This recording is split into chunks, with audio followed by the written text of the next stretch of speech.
Olá, boa tarde, estamos chegando, o programa Gente que Fala está no ar, 12:01 agora, eu sou o Mauro Friesman, a nossa audiência nos acompanha pela Rádio Trianon, AM 740 de São Paulo, Rádio Universal, AM 810 de Santos, estamos transmitindo simultaneamente pelas redes sociais, você nos vê pelo Instagram, pelo Facebook e ainda no nosso canal no YouTube.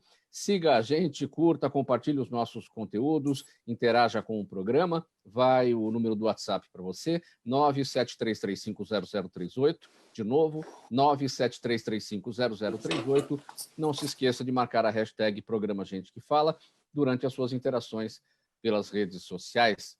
E hoje, minha gente, quinta-feira, de praxe, edição do Gente do MPD que Fala. É uma parceria nossa com o movimento do Ministério Público Democrático e o apoio da Câmara Brasileira de Diagnóstico Laboratorial.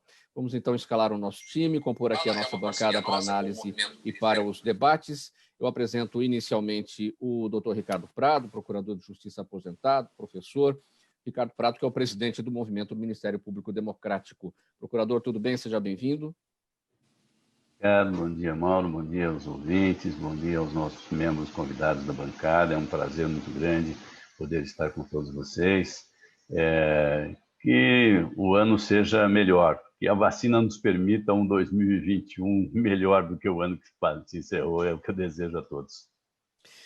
Que assim seja, procurador Ricardo Prado. Vamos seguindo aqui com a montagem da nossa bancada. A doutora Laura Amando de Barros, procuradora do município de São Paulo. Doutora Laura, tudo bem? Seja bem-vinda. Bom, boa tarde, muito obrigada aí pelo convite, sempre um prazer estar aqui com vocês, né? Tenho certeza aí que teremos bastante polêmica, bastante discussão e bastante esclarecimento aqui também. É realmente um grande prazer poder compor essa mesa de tão alto nível. Muito obrigado. Também conosco, doutora Dione Almeida, advogada, especialista em Direito do Trabalho, Direito Empresarial. Doutora Dione é presidente da OAB Miracatu e diretora suplente da Federação Nacional dos Advogados. Seja bem-vinda, tudo bem, doutora? Boa tarde, Mauro. Boa tarde a todos aqui presentes. Boa tarde a todos os ouvintes. Sempre uma delícia começar o ano batendo papo, trazendo assuntos pontuais, e eu espero que esse ano de 2021 seja melhor para todos nós. Obrigada pelo convite.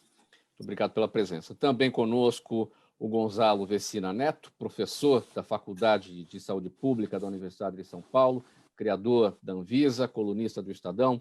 Professor Gonzalo, seja bem-vindo. Tudo bem com o senhor? Vamos levando. Não, tudo bem não está, mas a gente vai se acostumando. Bom dia a todos e a todas, aos colegas aqui da bancada, e espero que a gente possa vir a ser jacarés comportados. Vamos lá, vamos ao nosso primeiro tema, 12:04. Olha, o secretário estadual de Educação aqui de São Paulo, Rocieli Soares, disse ontem que, se for necessário, o governo estadual irá recorrer à justiça para obrigar as cidades do ABC Paulista a retomarem as aulas presenciais no dia 1º de fevereiro. É que os prefeitos do ABC querem aguardar até o dia 18 de fevereiro para o retorno na rede privada e até o dia 1º de março para a rede pública. E, em nota, as prefeituras da região afirmam que a decisão se baseia no cronograma de vacinação contra a Covid-19. O assunto é sanitário, professor Gonzalo, eu começo com o senhor. O secretário Rocieli Soares cobrou uma justificativa epidemiológica dos prefeitos das cidades do ABC e afirmou que dizer que esperar a vacinação não é uma justificativa epidemiológica. É ou não é? O senhor concorda ou não? Eu acho que essa discussão é uma discussão muito, muito difícil. E a pior coisa que eu acho que nós poderíamos fazer é fazer essa discussão de uma forma uniforme, ou seja, ou é todo mundo ou não é todo mundo. É óbvio que nós estamos amarrados às condições epidemiológicas. Neste momento que nós estamos tendo um recrudescimento da pandemia, eu não recomendaria o retorno às aulas. Porém, eu acho que nós temos que nos preparar para, de alguma forma, ter o retorno às aulas. As nossas crianças já ficaram um ano sem aulas. E não tem como a gente aceitar que elas passem outro ano sem aulas. Este ano vai ser um ano difícil, porque é um ano que nós ainda teremos a pandemia circulando durante, com certeza, mais da metade do ano. Nós só vamos ter um nível de vacinação próximo do necessário a partir de agosto. Então, o que nós vamos fazer com as crianças? Manter as crianças em casa? Elas transmitem menos, elas têm menos risco. Agora, professores têm risco de levar para casa e as crianças têm risco de levar para casa. O que eu acho é que nós temos que sentar, escola a escola, e não todo mundo junto, escola a escola, professores e pais, e tomar a decisão do que a gente vai fazer para retomar a aula. As escolas também têm que se preparar, tem que ter uma condição de ventilação, de higiene adequadas. Muitas escolas, particularmente públicas, não têm essa condição, pois está na hora de... Já perdemos um ano para fazer isso, já teríamos que ter feito isso. E, paralelamente a isso, tem a questão da distribuição de tablets, a questão de dar acesso à internet às crianças. Então, está na hora de mudar a estratégia. Não é mais geral, é particular. Escola a escola e discutindo professores, pais, para tomar a decisão de como voltar. Não tem como não voltar a ter aulas. Temos que voltar a ter aulas. Eu não estou preocupado com conteúdo. Eu estou preocupado com a escola como instrumento de socialização das crianças. Essas crianças já estão com um prejuízo imenso. E o pior prejuízo são das mais pobres. E isto será uma desigualdade que vai se refletir na vida dessas crianças no futuro. Então, temos que ter a consciência de pensar uma forma mais civilizada de garantir o retorno das aulas e também respeitar direitos dos professores. Doutora Laura Amando, vou colocar outro ingrediente aqui. Aqui na cidade de São Paulo, o prefeito Bruno Covas está aguardando o final aí de um estudo epidemiológico, um inquérito epidemiológico, para também tomar a decisão sobre o retorno às aulas. Evidentemente que ele está falando sobre as escolas do município de São Paulo, e aqui a gente está tratando sobre as escolas nas cidades do ABC, mas são as escolas estaduais. Qual é o paralelo que a gente pode fazer? Bom, primeiramente, Mauro, eu acho que é importante a gente fazer uma consideração aí na linha, né, que o professor Gonçalo colocou, da importância do planejamento, né, do quanto tempo já foi perdido de planejamento e que a gente tem que ter uma coerência nas medidas ou nas providências a serem adotadas, né. Primeiramente, a gente tem que lembrar que as crianças na escola ou não impactam com relação à atividade, à possibilidade de atividade profissional dos seus pais. Porque se eu vou ter uma criança que está em casa, que não está na escola, né, eu tenho que pensar também como é que eu vou gerenciar a obrigatoriedade ou não de trabalho desses profissionais que estão, de alguma forma, sendo os únicos responsáveis por essas crianças. Né? Então, esse é o primeiro aspecto que eu queria colocar.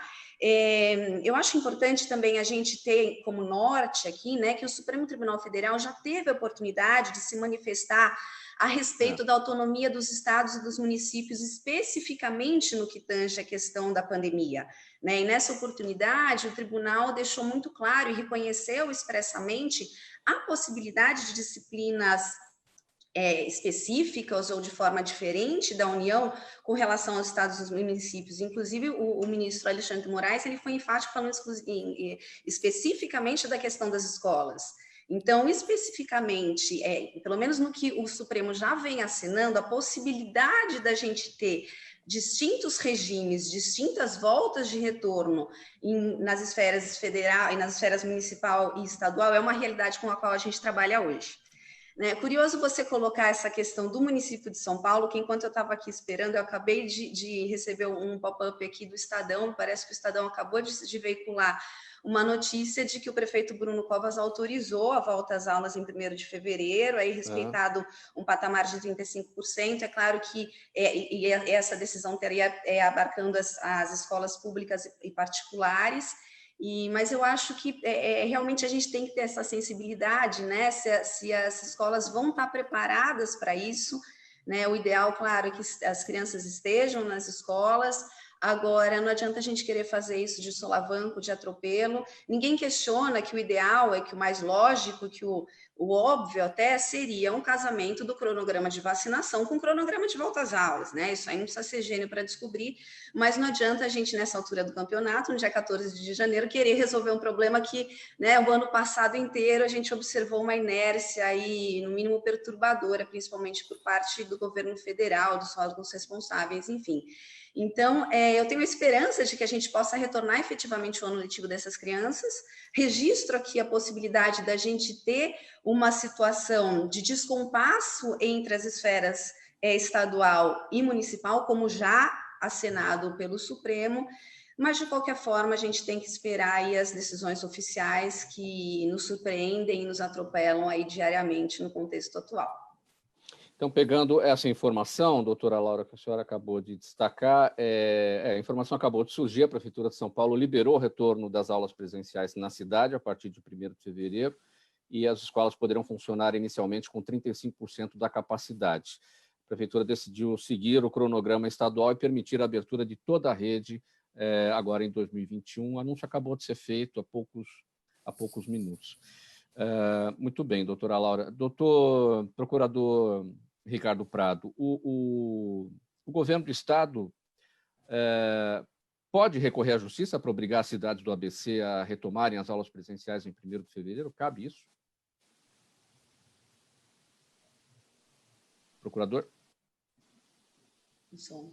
O seu microfone. Desculpa. Recorrer pode, Mauro, entendeu? Né? Quer dizer, agora, é a melhor forma de você resolver, entendeu? Não é, né? Essas coisas que você precisa de soluções mais rápidas, né? E que você precisam de soluções mais realmente de uma forma que seja mais eficiente, mais equânime, você precisa sentar e conversar, entendeu? Né? Quer dizer, o que você está tendo é um problema de fazer gestão pública pensando só em política o tempo todo. Quer dizer, isso é um equívoco imenso, entende? Ainda mais com coisas sensíveis como a saúde da população, entendeu? Né? Como a necessidade de educação, que é básica, que é óbvia, entendeu? Né? Quer dizer, o quanto antes você puder retomar a questão das aulas, é óbvio que isso é imprescindível. Mas você precisa fazer isso em condições de saúde sanitárias que permitam.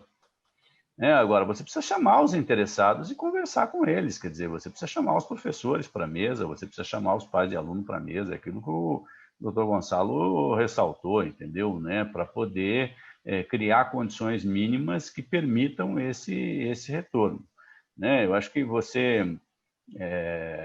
políticos às vezes reclamam que o judiciário se intromete demais na política, entendeu? Mas às vezes os próprios políticos é que ficam recorrendo à justiça para decidir coisas que, na verdade, eles deveriam ter chegado a um consenso. O problema é que a política parece que esqueceu que o consenso é necessário. Quer dizer, você precisa se reunir, você pode ter ponto de vista diferente, mas você tem que chegar a um meio termo, alguma coisa que permita que seja viável a solução. Do contrário, você fica brigando, um puxa para um lado, o outro puxa para o outro e o país fica parado. É o que a gente assiste, infelizmente. Doutora Dione, sobre o anúncio do retorno às aulas nas escolas municipais aqui de São Paulo, o anúncio foi feito pelo secretário da Saúde, Edson Aparecido, pelo secretário da Educação, Fernando Padula, e pelo vice-prefeito Ricardo Nunes. O secretário Edson Aparecido disse que a vigilância sanitária do município recomenda o retorno seletivo para toda a rede de ensino no município, privada e pública, a partir de 1º de fevereiro, com capacidade de 35% desses equipamentos a serem ocupados. O difícil é como é que isso a gente vai ter que entender ainda. Esses 35% aqui, como é que isso vai ser feito na prática? E 35% das crianças vão para as escolas, o restante vai ficar em casa? O que vai acontecer? Não retorna todo mundo? Qual é o prejuízo para quem fica, para quem vai? Enfim, tudo isso tem que ser definido ainda, né?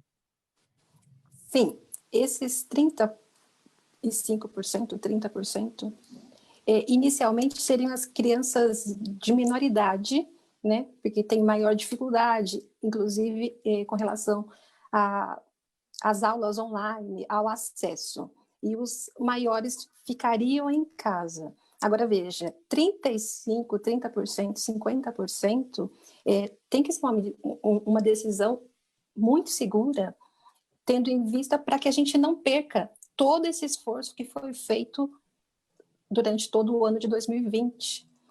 Porque o plano de vacinação tem a meta de vacinar até 1º de março os idosos de 60 a 64 anos. Essas crianças que vão à escola, provavelmente os pais e os familiares que residem com essas crianças não estarão vacinados. Então, uma criança que vai à escola, ela pode ser contaminada, que contaminará os pais, que provavelmente um pai que tem uma criança de 5, 7 anos de idade não tem 60, então ele não foi vacinado. Esse pai vai ao trabalho, vai à fábrica e pode contaminar todas aquelas pessoas que também estão na mesma idade que ela. Então, isso pode gerar uma contaminação muito maior do que nós já tivemos até então. Eu acho que a escola, ele fala que a escola é um local seguro. A escola não é um local seguro de contaminação, porque essas crianças não vão estar imunizadas e não tem nenhuma certeza, nenhuma garantia que esse protocolo será seguido corretamente. Infelizmente. 12h17, programa Gente que Fala no ar, pela Rádio Trianon AM 740 de São Paulo, Universal AM 810 de Santos, também nas redes sociais. Hoje, edição do Gente do MPD que Fala, uma parceria nossa com o Movimento do Ministério Público Democrático. Nós vamos agora para um intervalo e, na sequência, a gente vai tratar da defesa do prefeito do Rio de Janeiro, Eduardo Paes, que usa a mesma tese de Flávio Bolsonaro para pedir foro especial. Daqui a pouquinho, 30 segundos, a gente já volta. Está precisando de certificado digital? A SP Certificados é especializada para atender micros e grandes empresas de forma simples, rápida e descomplicada, com preços a partir de R$ 149.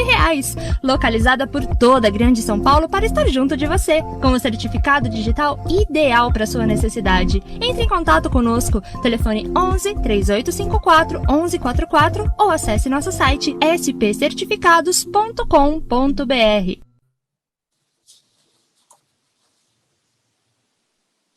Meio-dia e 19, de volta com o programa Gente que Fala, pela rádio Trianon AM 740, aqui em São Paulo, Universal AM 810 em Santos e também nas redes sociais. Hoje, edição do Gente do MPD que Fala, parceria nossa com o Movimento do Ministério Público Democrático. Mais um tema aqui para análise e considerações dos nossos entrevistados. A defesa do prefeito do Rio de Janeiro, Eduardo Paes, pediu foro especial em 2 ações penais a que responde por corrupção nas justiças federal e eleitoral. A tese usada pelos advogados é semelhante à apresentada pela defesa do senador Flávio Bolsonaro sobre o efeito da regra do foro em caso de mandatos cruzados. A expressão mandatos cruzados faz referência aos políticos que trocam de função, mas se mantêm em um cargo com a prerrogativa de foro. Eduardo Paes é acusado de corrupção, fraude à licitação e falsificação em concorrência para a Olimpíada de 2016. Procuradora Laura, essa reclamação, não sei se é o termo correto que a gente pode usar, essa reclamação ela pode ser usada para alcançar um entendimento no Supremo Tribunal Federal, já que o foro especial para prefeitos é a segunda instância e não lá? Bom, primeiramente, Mauro, eu acho que a gente tem que fazer uma reflexão, né, conceitual mesmo, a respeito do foro privilegiado, né, até que ponto ainda se justifica, né, e até que ponto ele está sendo utilizado de uma forma compatível com a sua concepção e com os princípios da própria Constituição Federal. E por que eu digo isso? Bom, a gente não pode esquecer que a razão de ser do foro privilegiado é a proteção do mandato, é a proteção do desempenho da função pública. Em momento algum se pretendeu a proteção da pessoa ou do agente público ocupante daquele cargo. Então, esse é um primeiro aspecto, é uma premissa que a gente não pode esquecer. E nesse ponto, eu concordo plenamente até com o posicionamento defendido pela ministra Nancy Andrighi, na ação penal 874, que eu acho que é um paradigma bastante importante para a discussão desse assunto, Segundo qual, ora, se essa prerrogativa existe para a proteção do mandato, fim do mandato, ela perde absolutamente a razão de existir. Né? Ainda que se tenha um segundo mandato, aquele mandato já não há mais que ser protegido. Né? Então, eu acho que essa é a primeira premissa, né? As primeiras premissas com as quais a gente tem que trabalhar. Aqui se presta essa prerrogativa, não é para proteger político, não é para proteger nenhuma pessoa individualmente considerada, né? A proteção da função do cargo, mas é claro, pelo nosso sistema constitucional, cabe ao Supremo Tribunal Federal dar a última palavra sobre todas essas questões. Né? Então, existe aí uma possibilidade da gente ter, enfim, decisão no sentido ou no outro. Né? É claro que a instância em que será exercida essa prerrogativa de função vai depender do cargo ocupado. Né? Então, se a gente tem alguém que saia de um cargo de prefeito, por exemplo, e vai exercer um cargo de senador, a gente teria aí uma transferência de instância, né, do Tribunal de Justiça para os tribunais superiores, enfim, de acordo com as regras colocadas na Constituição Federal. Mas, enfim, é a ponderação que eu coloco. Se a Constituição Federal pretendeu proteger o mandato, e o mandato não mais existe, ao menos não mais aquele, na minha cabeça não tem a menor sustentação, nem a menor possibilidade, nem jurídica, nem lógica de manutenção desse privilégio, dessa prerrogativa. Agora, ainda não há definição do Supremo Tribunal Federal sobre mandato cruzado e também não há previsão para que eles se reúnam para tratar deste assunto. Sim. Inclusive essa demora na apreciação do tema vem sido muito criticada, no meu modo de ver, com bastante razão, porque qualquer tipo de indefinição, e veja, normalmente as discussões atinentes ao foro privilegiado têm alguma ligação com corrupção ou com improbidade administrativa. Então, essa demora na análise dessas questões, esse esticamento dessa indefinição, acaba soando para a sociedade, acaba levando uma mensagem para a sociedade de que realmente não existe uma seriedade na punição, na persecução desse tipo de ato. Né? É uma mensagem muito ruim, eu não tenho a menor dúvida disso. Né? Eu acho que a gente tem evoluído tanto nos últimos anos em termos de combate à corrupção, questões da própria legislação que foi alterada, mobilização da sociedade civil que vem se fazendo importante, mas a gente vê o órgão maior, a cúpula do Poder Judiciário, indiretamente ou veladamente trazendo uma mensagem, está dizendo, olha, isso aí não é prioridade para a gente agora, a gente tem outras questões. Claro, a gente está no meio de uma pandemia, mas a questão da pandemia também depende muito da corrupção ou não, né? A nossa eficiência em combater a pandemia pode vir a ser seriamente comprometida a partir de atos de corrupção. Então, eu não vejo como essa questão não ser também uma prioridade. Procurador Ricardo Prado, as defesas dos dois políticos, o senador Flávio Bolsonaro e o prefeito do Rio, Eduardo Paes, usam a mesma tese, mas para situações diferentes, porque o senador Flávio Bolsonaro ele saiu da Assembleia Legislativa e foi diretamente para o Senado.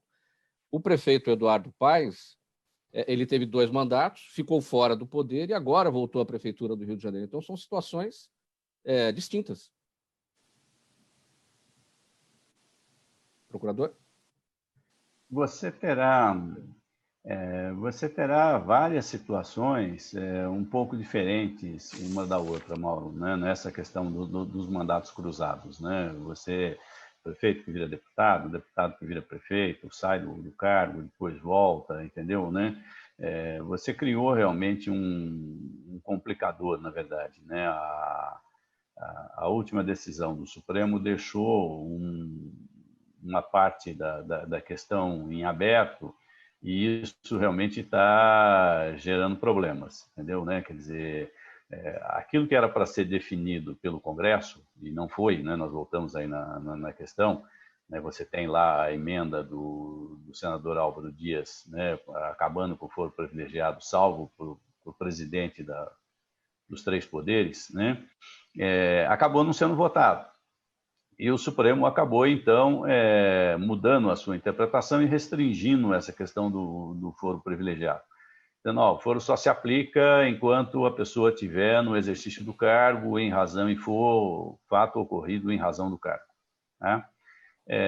Só que aí depois surgiu essa situação. Né? Quer dizer, acabou o mandato, já não está mais, mas aí ele entrou no exercício de um novo mandato, né? Em outra função, entendeu? Que tem outro foro diferente, e isso realmente cria uma bagunça para a justiça, porque você ora o político é deputado, ora ele é senador, ora ele é prefeito, entendeu? E aí, para cada cargo diferente, você tem um foro diferente. Um é o Tribunal de Justiça do Estado, o outro é o Tribunal Federal, o Superior Tribunal de Justiça, o outro é o Supremo, entendeu? Quer dizer, e aí o processo não termina, porque ele começa num, volta para o outro, entendeu? Aí para, volta para o outro, quer dizer, isso fica interminável. Agora, parece que o intuito é um pouco esse mesmo, né? Quer dizer, que as coisas não cheguem a solução nenhuma, né? Quer dizer, precisa realmente, nós estamos num momento de retrocesso grande na questão do combate à corrupção, e a questão do foro está diretamente ligada a isso não há dúvida. Doutora Dione, o que, na verdade, a sociedade quer é o fim do foro privilegiado. Esse é o passo que nós esperamos que seja dado em breve, né? Sim, porque a função do foro privilegiado não é tornar nenhum dos políticos inalcançáveis pela justiça, né? Isso gera uma sensação e uma certeza de impunidade. E esse ato temporal entre um mandato e outro, só para a gente entrar um pouquinho no mérito, parece que faz desaparecer totalmente a prerrogativa, né? E ainda que não fizesse, para que serve essa prerrogativa? Se o político está a serviço da sociedade. Então, por que manter essa prerrogativa e por que não se discutir que uma prerrogativa não pode ser utilizada para tornar um político que responde por crimes de corrupção, que ele seja inalcançável? Eu acho que é inadmissível, eu acho que não cabe mais, né, em 2021, nós aceitarmos esse tipo de político no serviço público, defendendo os interesses da sociedade.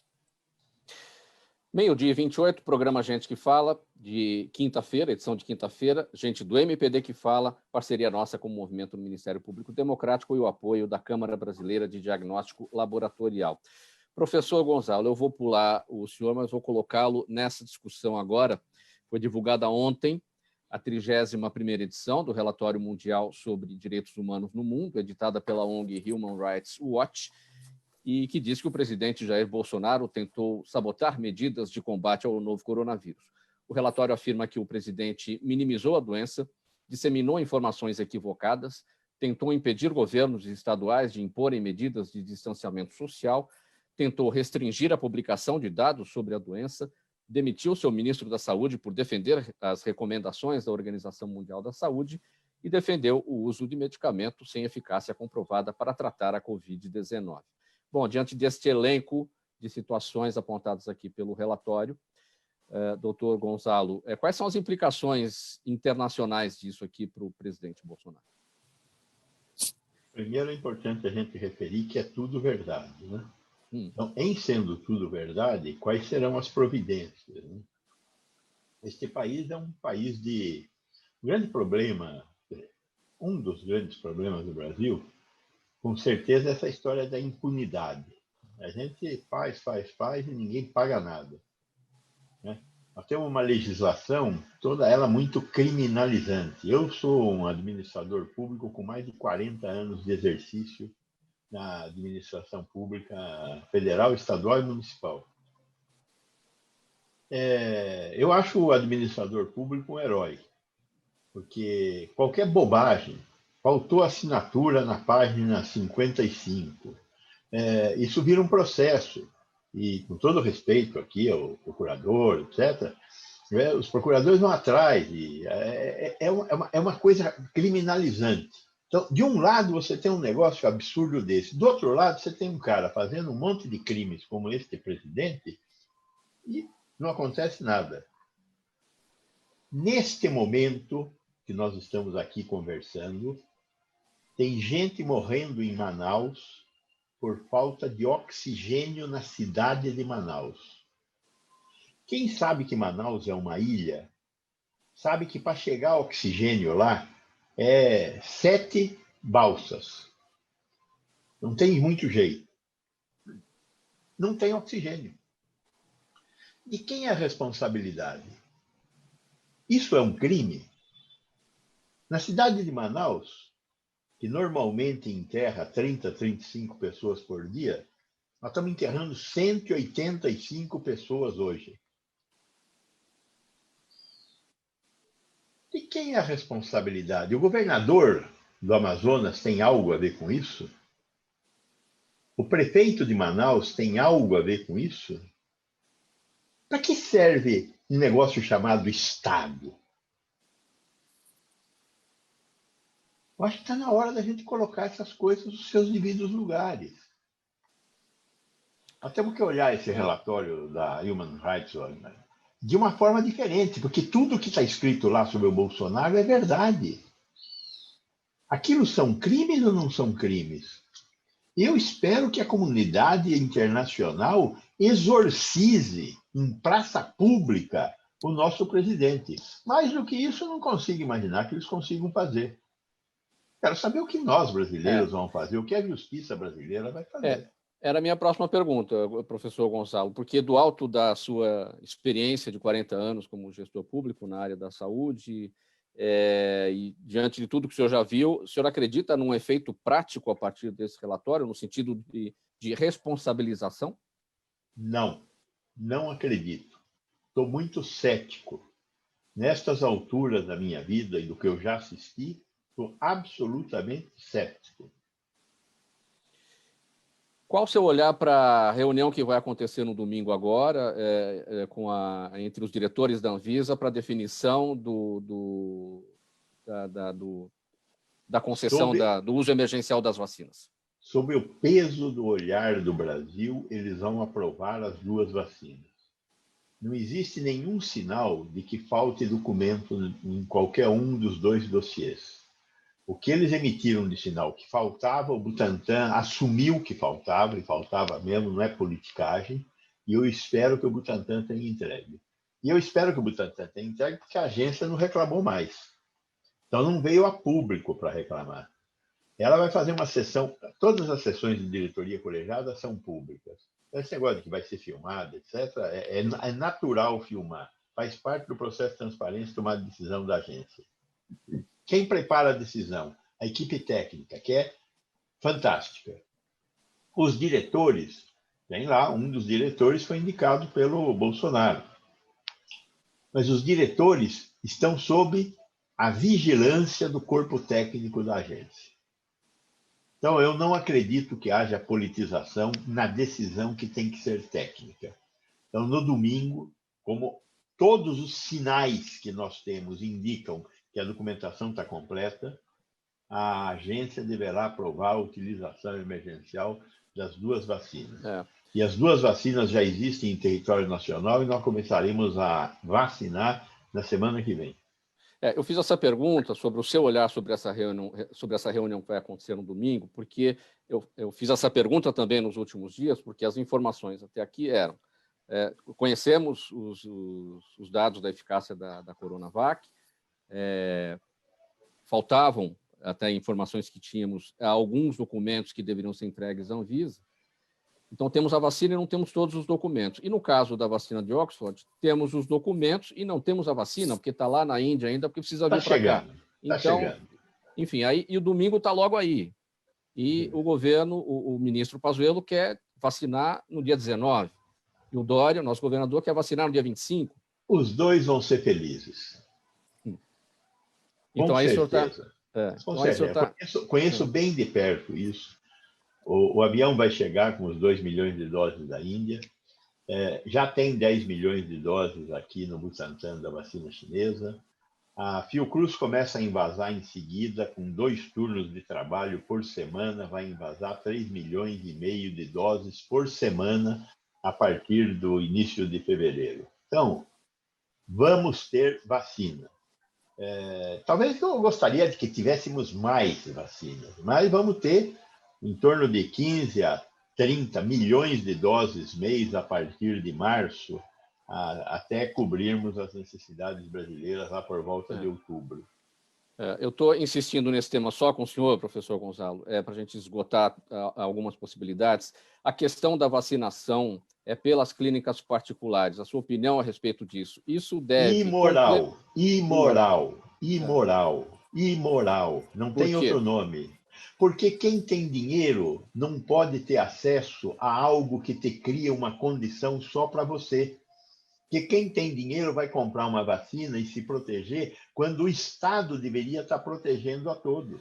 Sim, mas o Estou absolutamente contra. O governo não deveria tomar uma posição, ir às clínicas particulares e falar assim, olha, eu vou comprar esse estoque de vocês e colocar à disposição no SUS de maneira coletiva, porque está faltando vacina. Então, vamos pegar essas 5 milhões de doses das clínicas particulares e colocar no SUS. Primeiro, isso é blá, blá, blá. Essa vacina que eles vão comprar, 5 milhões de doses, está em fase 3, não foi aprovada na Índia, não fez testes no Brasil, não foi aprovada no Brasil, ela não existe. Ela não existe. Agora, vamos supor que existisse, que tivesse já estocada nas clínicas. Eu acho que o Estado não deveria requisitar. O Estado tem que somente dizer, não pode mudar a ordem de vacinação. Nós queremos cooperar. Tá bem, então vocês vão vacinar a população de rua. Então, isso é um problema, né, professor Gonçalo? Porque clínicas particulares não podem usar vacinas em uso emergencial. Não pode aplicar vacinas em uso emergencial. É proibido, só de forma definitiva. É proibido comercializar vacina em uso emergencial. O uso emergencial não foi feito para comercialização. Até porque não existe fixação de preço. A Anvisa fixa o preço, é a última fase de um registro normal, é a fixação de preço. O uso emergencial não tem fixação de preço. Mas essa discussão tem que ser travada na esfera da moralidade e da ética, e não na esfera do capitalismo, que nós somos um país capitalista. Eu não tenho nada contra isso, reconheço isso. Agora, distribuir direitos, de acordo com a posse de dinheiro, é imoral numa sociedade moderna e civilizada como a que nós queremos ser. 12h38, programa Gente que Fala, edição de quinta-feira, programa Gente do MPD que Fala, parceria nossa com o Movimento do Ministério Público Democrático e o apoio da Câmara Brasileira de Diagnóstico Laboratorial. Mais um intervalo rapidinho, na volta nós vamos falar sobre a suspensão do processo ético-disciplinar do Cidadania contra o deputado estadual Fernando Cury, aquele que assediou a deputada estadual Isa Pena. 1 minuto só, a gente já volta. Está precisando de certificado digital? A SP Certificados é especializada para atender micros e grandes empresas de forma simples, rápida e descomplicada, com preços a partir de R$ 149. Localizada por toda a Grande São Paulo para estar junto de você, com o certificado digital ideal para sua necessidade. Entre em contato conosco, telefone 11 3854 1144 ou acesse nosso site spcertificados.com.br. Trianon AM 740, São Paulo.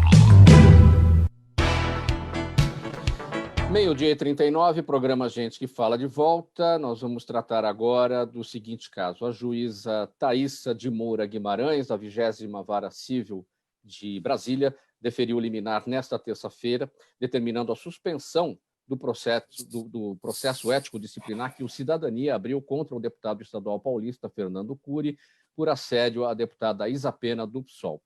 A magistrada acolheu parcialmente um pedido da defesa do parlamentar que questionava a competência do Conselho de Ética Nacional da Legenda para analisar o caso e registrou que a manutenção do procedimento também repercutiria no direito do parlamentar de recorrer à comissão hierarquicamente superior. Doutora Laura Amando, a implicação dessa suspensão leva a quais outras situações em outros âmbitos? Por exemplo, na própria Assembleia Legislativa, que ainda não discutiu a conduta do deputado. Bom, Mauro, primeiramente eu acho que é importante a gente deixar bastante claro aqui que a justificativa, a motivação para essa decisão, ela é de ordem formal, ela é de ordem processual. A juíza, em momento algum, entrou no mérito da questão, se houve assédio, se não houve assédio, se houve quebra de decoro, se não houve quebra de decoro. Né? Então, o que se questionou, e o que foi considerado um argumento válido pela justiça, foi primeiro a autoridade ou o julgador competente ou a pessoa que foi analisada dentro do partido, né? Porque como o partido, essa representação foi encaminhada diretamente pelo Conselho Nacional, a gente poderia ter uma suposta supressão de instância, no caso de uma uma decisão do partido, né? Vamos deixar bastante claro que a gente está falando aqui na discussão no âmbito do partido, do Cidadania, a gente não está falando da discussão no âmbito da Assembleia Legislativa. Então, em havendo uma decisão contrária ao deputado, ele perderia uma chance de recurso, né? Então, as questões que se colocaram aqui são relativas ao contraditório, à ampla defesa, em momento algum se relacionam ou resvalam no mérito do ocorrido, né? Então, acho que é importante a gente estabelecer essa diferenciação. Então, na prática, não se fala em supressão da possibilidade de análise pelo partido ou pela Assembleia, de forma alguma. O que pode haver é um atraso, é uma demora maior nesse processo, né? Se houve ali o direcionamento a uma autoridade errada, se a forma processualmente adotada não era compatível com os estatutos, lá, com o regimento do partido, esse processo pode ser feito a qualquer momento, não existe nenhum impedimento para isso, desde que seja feita da forma correta, né? E é curioso a gente ver a própria declaração do advogado, do deputado, já dando como certa a expulsão dele do partido, né? Então, isso aí é uma questão que eu acho que é importante, esse momento que a gente está, em que a sociedade civil, claro, é uma situação que tem que ser vista também com uma certa cautela. A sociedade civil está se posicionando de uma forma muito incisiva, está se mostrando a sua capacidade de exigir, de se mobilizar, de cobrar, como bem colocado pelo professor Gonzalo, né? Que bom que essa decisão da Anvisa está aí sujeita a todos os olhares de todos os brasileiros, está todo mundo esperando por isso. Talvez se não fosse assim, a gente não teria certeza de uma decisão tão positiva. Então, é muito importante essa mobilização da sociedade civil, eu não tenho a menor dúvida disso, a internet potencializa isso demais. Mas também a gente tem que ter uma certa cautela, né? Porque no momento de polarização tão grande quanto a gente vive hoje, né? Essas questões muito dicotômicas acabam criando um risco para a própria democracia, né? Vise as discussões que estão sendo feitas agora a respeito do bloqueio do ainda presidente Trump no Twitter, né? Então é importante, eu acho que é muito importante a gente discutir isso, eu acho que é muito importante o posicionamento da sociedade civil. Eu não tenho dúvidas de que a repercussão desse caso vai gerar efeitos concretos, né? Eu acho que é muito possível que esse deputado venha perder o mandato dele, né? Mas isso aí ainda não chegamos a esse ponto de discussão. A questão que se está discutindo agora é de ordem formal, né? Sim. O seu olhar, doutora Johnny, sobre essa discussão de ordem formal sobre esse pedido de defesa do deputado Cury, deputado estadual Fernando Cury, questionando a competência do Conselho de Ética do partido dele, o Cidadania, para analisar o caso do assédio. Mauro, para prestigiar a audiência do programa e para contribuir um pouco mais com a sociedade, a doutora Laura já fez um apanhado geral da parte processual e formal, e eu gostaria de trazer esse tema, essa questão, para o lado mais prático, para que a gente comece a avançar como sociedade. E aí eu pergunto, por que nós temos tanta dificuldade de visualizar o assédio, o machismo e o racismo em uma sociedade que é estruturada num patriarcado? Para uma Isa, que a gente está discutindo a parte formal, existem centenas de Marias, centenas de Joanas, centenas de Anas que são assediadas diuturnamente, e isso tem que ser discutido, né? Esse tipo de programa tem que trazer isso ao debate todos os dias, para que a gente consiga ter uma outra concepção de sociedade que seja igualitária, porque o assédio, ele é estruturado, alicerçado na desigualdade de gênero, né? E, voltando um pouquinho lá para o caso da Isa, nós temos que pensar e visualizar que esse tribunal, ele é hegemônico, ele é masculino, e como que esse machismo ele tem sido usado para que essas instituições, como o tribunal, como a OAB, como a própria Câmara dos Deputados, seja masculina e seja branca. Isso nós temos que trazer, porque isso impacta na sociedade, impacta na saúde das mulheres. E um outro questionamento que é uma revolta é por que nós não ratificamos, por exemplo, a Convenção 190 no ano passado? Vários países ratificaram. E seria um instrumento potente para eliminar o assédio e nós criarmos um outro conceito. Enquanto nós não debatermos isso, nós vamos ficar, no caso Isa, e milhões de Marias sendo assediadas diuturnamente, principalmente nas relações de trabalho. Foram as mulheres as que mais sofreram dispensa nessa pandemia. A pandemia também impactou na vida das mulheres, na saúde mental, na saúde das mulheres. Isso tem que ser discutido todos os dias. Nosso próximo tema, 2 projetos de lei orgânica das polícias civil e militar que restringem o poder de governadores sobre braços armados dos estados têm causado polêmica. As propostas trazem mudanças na estrutura das polícias, como a criação da patente de general, hoje exclusiva das Forças Armadas para as PMs, e de um Conselho Nacional de Polícia Civil ligado à União, além do mandato de 2 anos para comandantes. O modelo é defendido por aliados do governo e é questionado por alguns especialistas que falam em ferir o Pacto Federativo por avançar em competências dos estados. Procurador Ricardo Prato, quais são as chances, de acordo com a sua avaliação, desses projetos de lei orgânica das Polícias Civil e Militar avançarem ou não avançarem? Espero que o Congresso tenha juízo, Mauro. Espero que os deputados, os parlamentares, não entrem nessa barca furada. Certo? Esse projeto é um absurdo, é um perigo institucional enorme, né? E de um governo, na verdade, que governa olhando exclusivamente para uma classe. Né?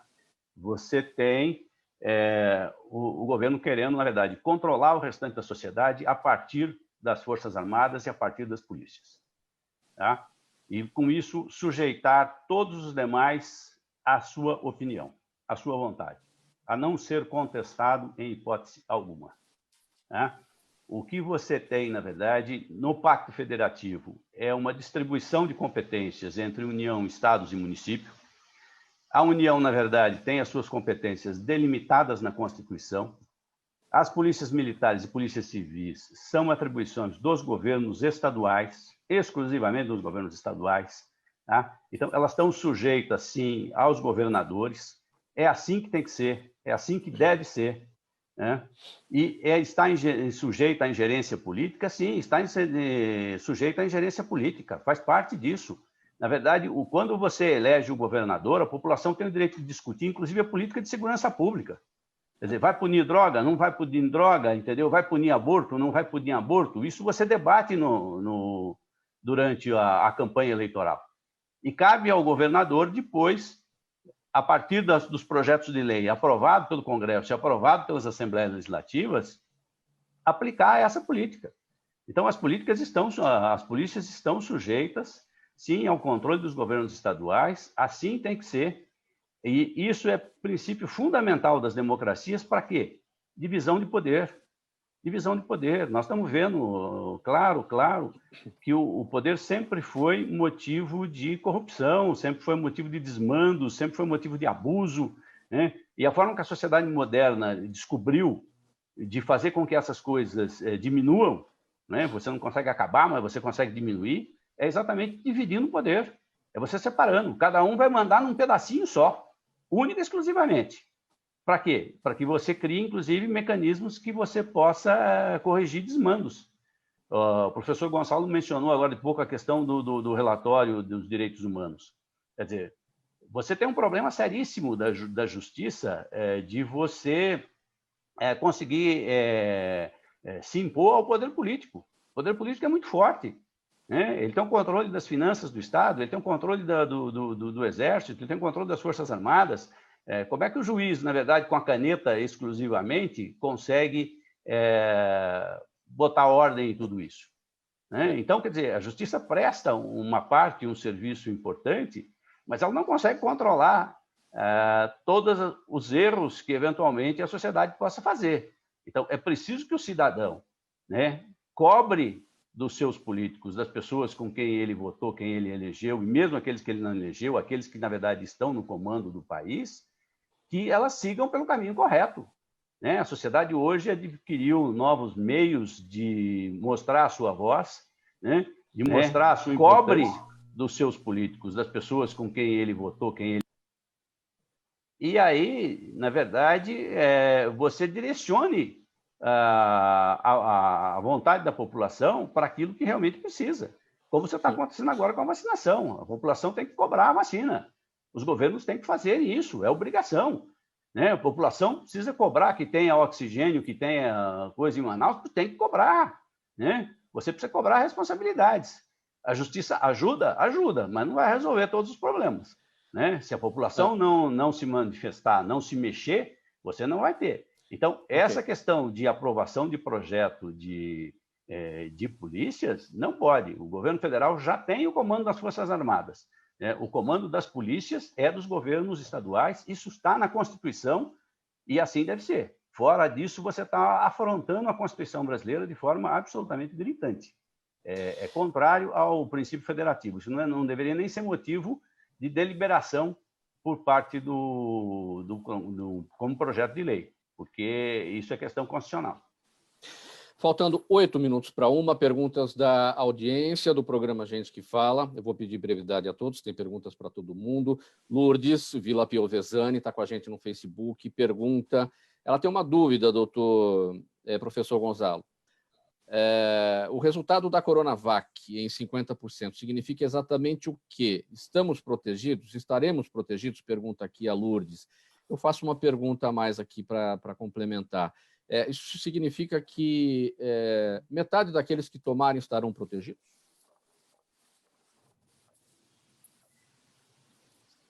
Professor Gonzalo?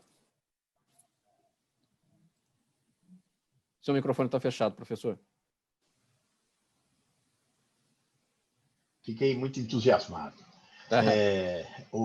Significa que 50% das pessoas estão protegidas e que 80% das pessoas estão protegidas contra casos graves. Porque nem todos vão desenvolver casos graves, mas a vacina protege particularmente a ocorrência de casos graves. A vacina é muito boa e segura.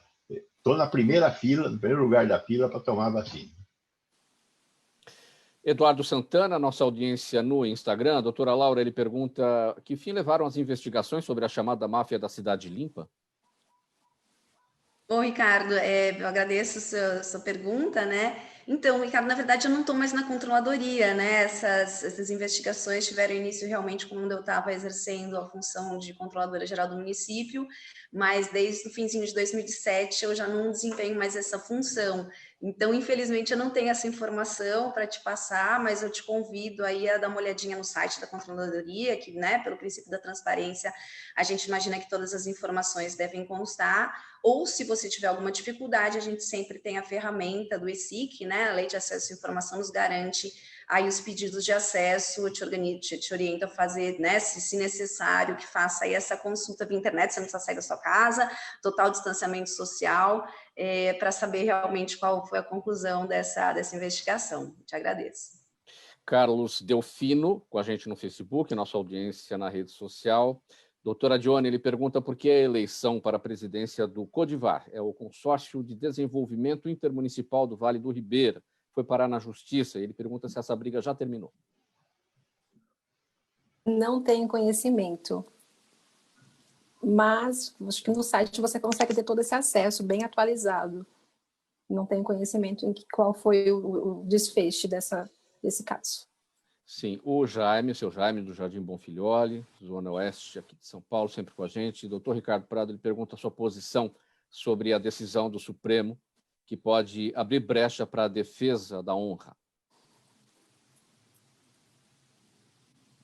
A decisão do Supremo, no caso foi um caso, na verdade, de homicídio, que o indivíduo matou a mulher e depois ele foi absolvido no tribunal do júri, alegando legítima defesa da honra. Isso é uma aberração, né, que, infelizmente, a gente ainda convive com ela, né, quer dizer, como se o comportamento de uma pessoa ultrapassasse a honra da outra, né? Quer dizer, e a decisão do Supremo foi desastrosa. Eu reconheço que o Supremo tem um trabalho até importante para o país, em muitos casos. Acho que tem decisões do Supremo que são emblemáticas, inclusive na questão da defesa das minorias, né, na questão dos direitos humanos, que foram extremamente importantes, mas nesse caso foi muito ruim. Esperamos que o plenário, a decisão foi de uma turma só do Supremo, né? Esperemos que agora, no recurso do Ministério Público, que o plenário reforme isso e modifique esse entendimento, porque não tem cabimento você absolver um homicida confesso. Isso é absurdo. Vera Lima, nossa audiência no Facebook também.